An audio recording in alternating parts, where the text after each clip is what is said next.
as we practice and as we get more deeply in touch with this experience in meditation, start to become aware that as you go into your day, you are extending that into your everyday experience.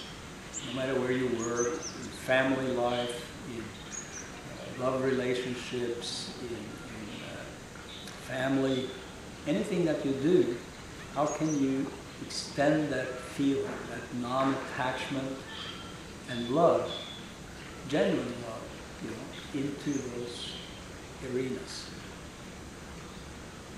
And that reveals a lot of opportunities to surrender. Because in all those situations, the people who are closest to us are the ones who know how to push our buttons. And when our buttons are pushed, then our tendency is to go into a fight or flight modus, to be reactionary, either against ourselves or against somebody else. Both of those are not necessary. We don't have to go against anybody. We don't have to beat up on ourselves. We can just really observe that particular pattern or reaction and say, that's interesting, and let it go. Meaning, you just go a little more deeply into it. And you have the tools. The double breathing exercise that really somehow got here in India from Ganeshananda through his contacts and worked out is really a powerful exercise. It can grind up any kind of negativity and any kind of pattern, anything inside.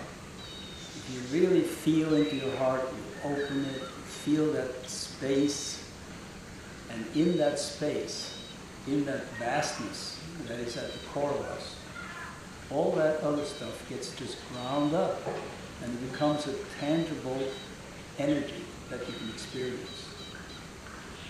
And of course, sometimes it can be dramatic when things really start to break up and melt. And okay, then when ice melts, when an iceberg melts, it even makes a big noise and falls in the ocean and creates a lot of waves. So you'll feel some of that, especially if you have a lot of stuff in you that needs to break up in a strong way.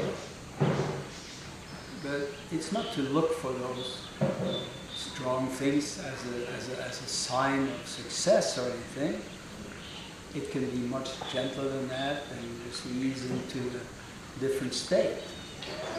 But if it's dramatic for you, let it be dramatic. It's okay. Just don't make it melodramatic.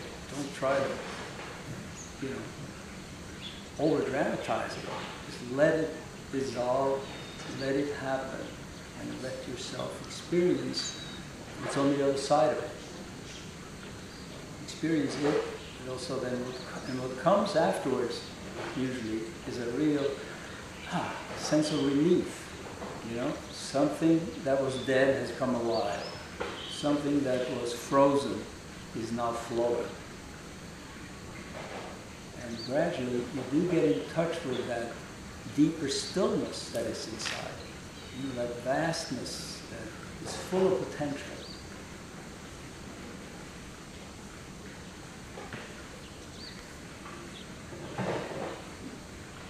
And gradually that becomes more real than this limited reality